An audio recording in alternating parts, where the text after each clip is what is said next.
Hey there everybody, Pete Pardo here from Sea of Tranquility. Welcome to another edition of Top 10 Songs. You ready for some Whitesnake? We're going to do it. Been talking about it for a couple weeks now. We're finally here. We got a chilly and snowy day in upstate New York.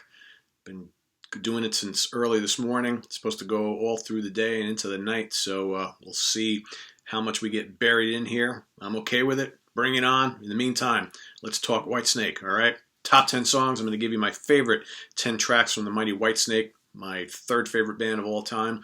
And I'm going to go through a list of honorable mentions, quite a few of them. So let's get started. So coming in at number 10, an oldie from the Love Hunter album, a tune I've liked for decades and decades. Was I think it's the live version of the off their first live album that I actually really fell in love with. But I love the studio version as well. It's Walking in the Shadow of the Blues, a nice vehicle for then lead guitar player Bernie Marsden. Just a great bluesy hard rock tune, very indicative of some of the early stuff that Whitesnake were doing. They were much more of like a hard rock and soulful blues band back in the day, in the initial kind of rendition of the band. Of course, they would morph into much heavier and more raucous and metallic things later on, but the early stuff is quite charming. Love it a lot. So Walking in the Shadow of the Blues comes in at number 10. Coming in at number 9, off the killer Slide It In album, All or Nothing. That's What I Want From You. It's the number 2 track off the US version. I think the UK version had the track list a little bit different than we had here in the US. But a great song, hard-charging rocker with some great Mel Galley, John Sykes guitar work, really cool keyboards from John Lord, and of course Coverdale's amazing vocals. Comes in at number 9. Coming in at number 8, a latter period, much later on, more recent, the title track to the recent album, well, not that recent, it's what, 6-7 years old, something like that? Forevermore. Epic. You know, for all of you people who've kind of discounted the more recent Whitesnake albums, they're actually very good in my opinion. That tune, Forevermore, is as epic as it gets. And if that would have been released, like 30, 40 years ago on any of those early Whitesnake albums, most people would be like, oh, it's a classic. So if you haven't listened to the song Forevermore, go do it. It's great, fantastic tune. That's number 8. Coming in at number 9, off of one of my favorite albums of all time, the self-titled album from 1987, Bad Boys. And again, I know if we got some folks who are watching who are just more into the earlier bluesy stuff, you're going to think, oh, God, that hair metal era of the band. First of all, I don't think, other than the fact that they did up their hair like that, Whitesnake were never really a hair metal band. They just took their, early blues rock style and just really, amped it up with lots of guitar muscle courtesy of, John Sykes and later on Adrian Vandenberg and Steve Vai, so on and so forth, and Doug Aldridge and Red Beach and Joel Hoekstra, obviously in more recent years. But, Bad Boys is just such a killer Coverdale and Sykes composition with some rampaging guitar work on there. I just always love Bad Boys. So that's coming to number 7. Coming to number 6, we're going to stay on the same album. You're going to hear a lot about this over the course of the next little bit. The rampaging Children of the Night.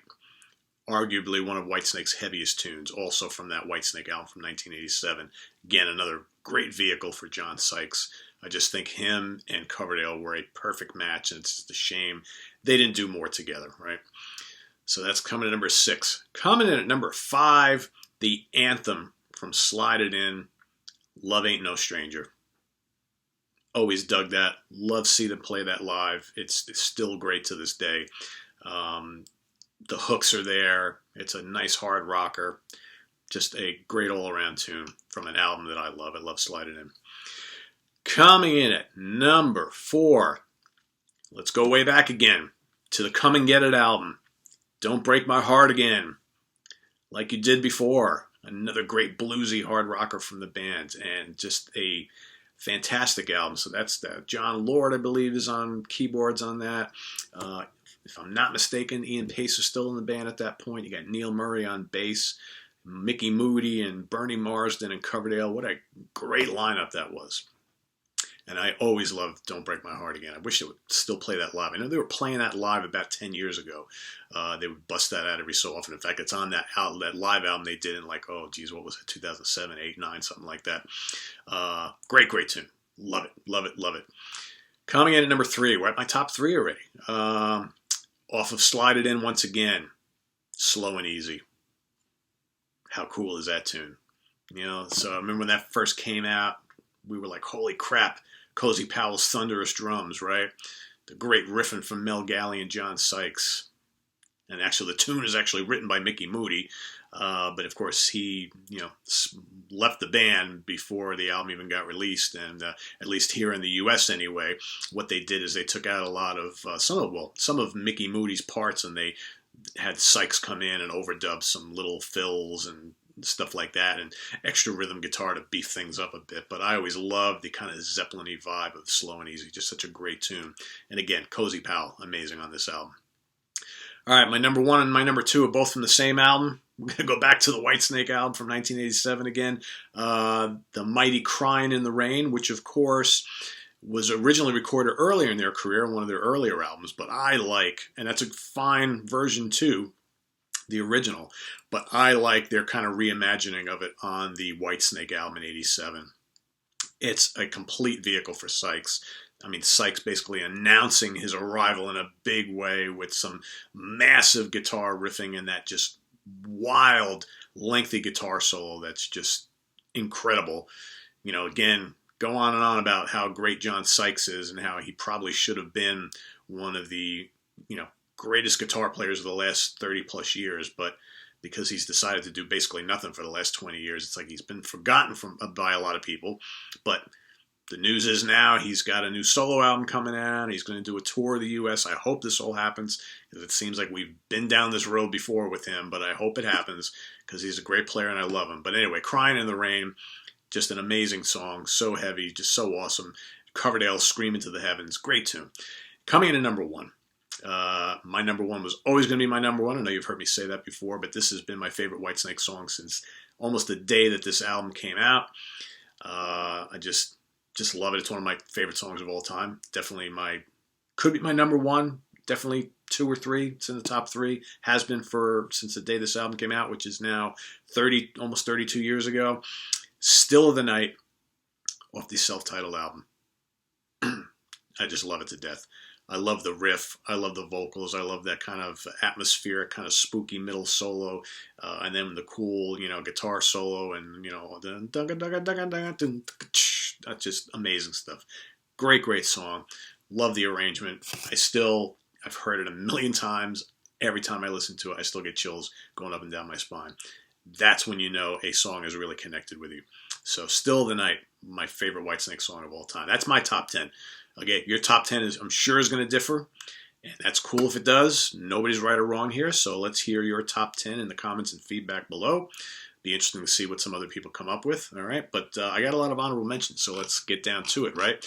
And again, if I don't mention your favorite song, it's not that I don't like it. I just, I didn't want to go and mention every song from every album, but I'm damn close going to do it. Let's go back to the Snakebite album, okay, which is actually kind of like an EP. Come On. Great tune, which I like even better on the Live in the Heart of the City live album. Bloody Mary's a great tune. Their wonderful rendition of Ain't No Love in the Heart of the City, which was actually in my top 10 and got bumped out. That's just great. Steal Away is fantastic. Excuse me. From the Trouble album, how about Take Me With You?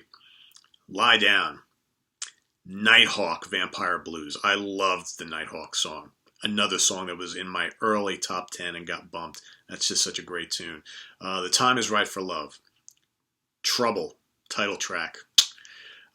Free Flight, great tune with a, strangely enough, very good lead vocal from Bernie Marsden. All right, how weird was that they allowed, someone other than Coverdale to sing a song on one of these early albums? But great tune nonetheless, with a great riff. Don't Mess With Me, another cool tune. From Love Hunter, how about Medicine Man? I Am Your Medicine Man. The title track, Love Hunter, is great. Even better on the live album. Mean Business is awesome. Outlaw, kick-ass, kind of almost like a southern, some of those early Whitesnake tunes are almost like bordering on southern rock, obviously done by a bunch of British guys. but that's kind of like the style of a lot of those tunes. You got the twin guitars and that kind of real bluesy rock feel. Very cool. From Ready and Willing, Have a Fool for Your Lovin'. Great anthem, right? And I think I like the version that they did on the Slip of the Tongue album, but I think the original is actually better from Ready and Willing. Sweet Talker. That's a killer song. Another song that I had in an early version of my top 10. I love that a lot. The title track, Ready and Willing, is great. Blind Man is awesome. Ain't Gonna Cry No More Today. Just some great stuff here. Actually, no, that's a different song, the riff I just did. But Ain't Gonna Cry No More is a wonderful, wonderful song with a great chorus from Coverdale. She's a Woman. Okay, also great. From Come and Get It. How about the title track?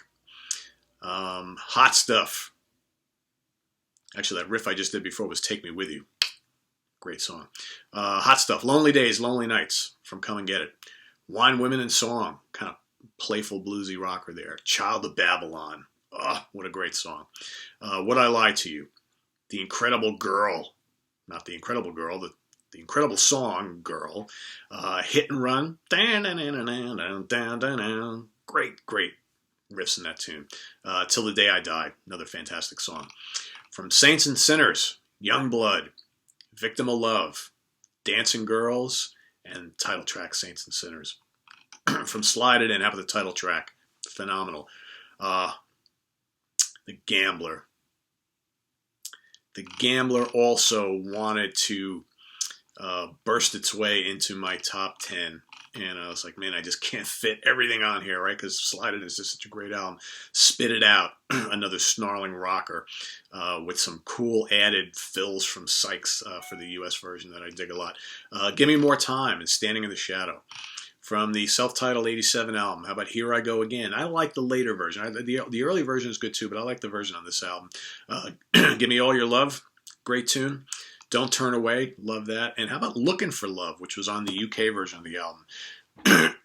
Excuse me. Not included on the US version here, but we got it later on the reissue and remaster, and I think it was also included on the Whitesnake Greatest Hits. From Slip of the Tongue, how about the title track? How about Cheap and Nasty? Okay, I got Steve Vai all over this stuff. Kitten's Got Claws. Judgment Days. That was also in my top 10. That was a last minute replacement for something else. But I love Judgment Days. Very Zeppelin-y tune. Wings of the Storm. Another great. Yeah, the Slip of the Tongue album is damn good. Very underrated, I think. Wings of the Storm. Slowpoke Music. Sailing Ships. From Restless Heart. From the 90s. The title track. That's about all I really like from that album. It's a pretty weak album in my opinion. I know it's supposed to be a Coverdale solo album. It's pretty mellow and bluesy. I'm not a big fan, but I like the title track. From the later years, how about Good to Be Bad? That's the album. How about Best Years? Can You Hear the Wind Blow? Dig that a lot. Good to Be Bad, the title track. Lay Down Your Love. From Forevermore, Love Will Set You Free. Great tune. That was one of the first singles from the album.